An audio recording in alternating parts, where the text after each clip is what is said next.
जय बोलो शनि महाराज की जय हो। आज हम शनिवार के दिन सुनी जाने वाली शनि देव की व्रत की कथा को सुनेंगे। इस कथा को सुनने मात्र से हमारे सारे कष्ट दूर हो जाएंगे। तो कथा इस प्रकार से है। एक समय की बात है, 9 ग्रहों के बीच श्रेष्ठता को लेकर विवाद हो गया।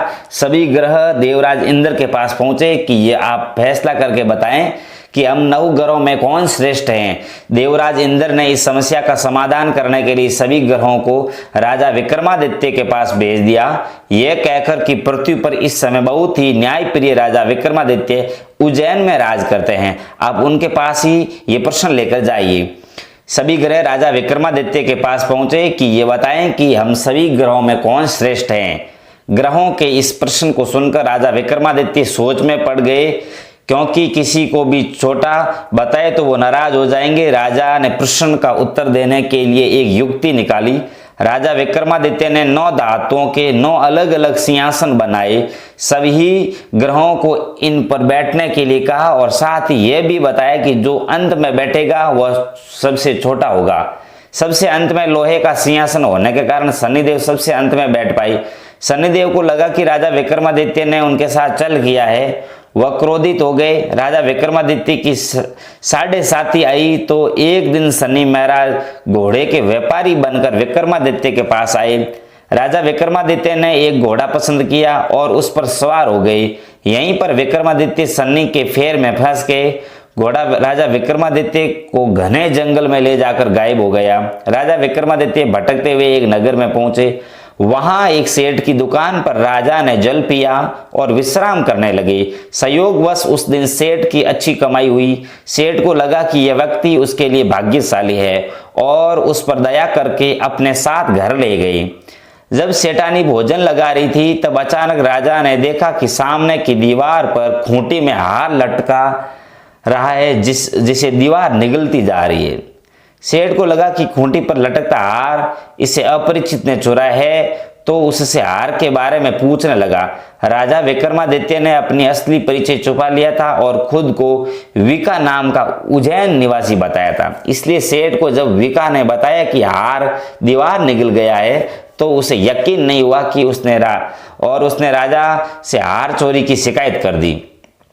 राजा ने विक्रमादित्य से हार के बारे में जानना चाहा तो उसने बताया कि उसके देखते ही देखते खूंटी ने हार को निगल लिया था। इस बात पर राजा क्रोधित हो गए और उन्होंने चोरी करने के अपराध में विक्रमादित्य के हाथ पैर काटने का आदेश दे दिया। राजा विक्रमादित्य के हाथ पैर काटकर उनको नगर की सड़क पर छोड़ दिया। कुछ दिन बाद एक तेली उसे उठाकर अपने घर ले गया और उसे अपने कोलू पर बैठा दिया। राजा आवाज देकर बैलों को हाँकता रहता। इस तरह तेली का बैल चलता रहा और राजा को भोजन मिलता रहा। शनि के प्रकोप की 7.5 पूरी होने पर वर्षा ऋतु प्रारंभ हुई। राजा विक्रमादित्य एक रात मेघ मल्हार गा रहे थे कि तभी नगर के राजा की लड़की राजकुमारी मोहिनी रथ पर सवार उस तेली के घर के पास से गुजर रही थी। उसने मेघमल्हार राग सुना तो वो मोहित हो गई।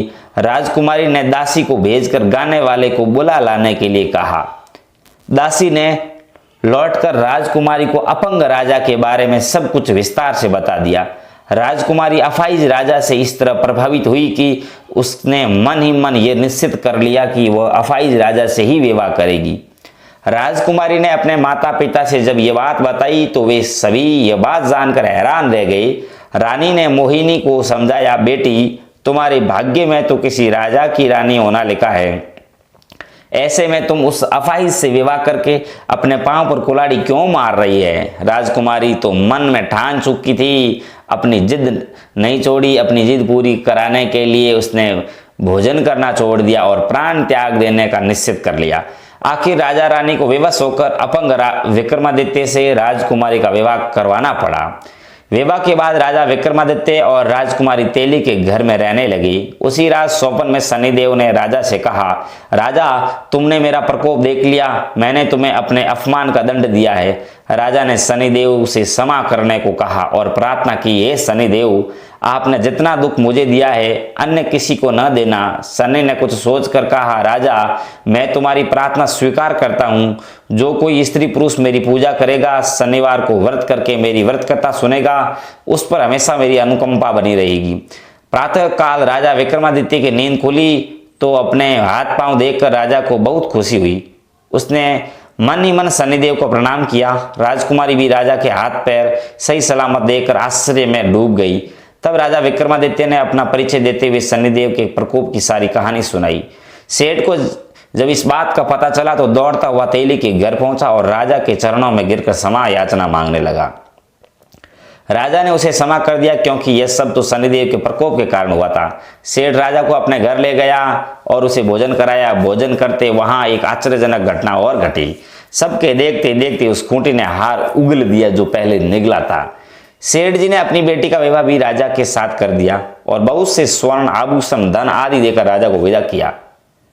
राजा विक्रमादित्य राजकुमारी मोहिनी और सेठ की बेटी के साथ उज्जैन पहुंचे तो नगरवासियों ने हर्षपूर्वक नगर की सीमा पर ही उनका स्वागत किया।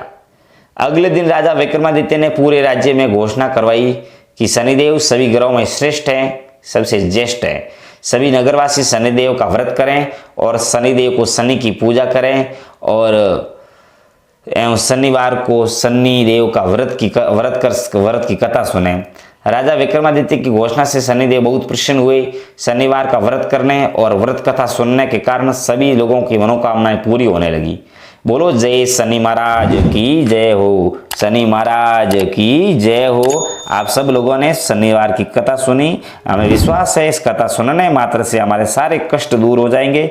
आप सभी भक्तों से निवेदन है हमारे इस चैनल को सब्सक्राइब जरूर करें और आगे से आगे भेजें जरूर।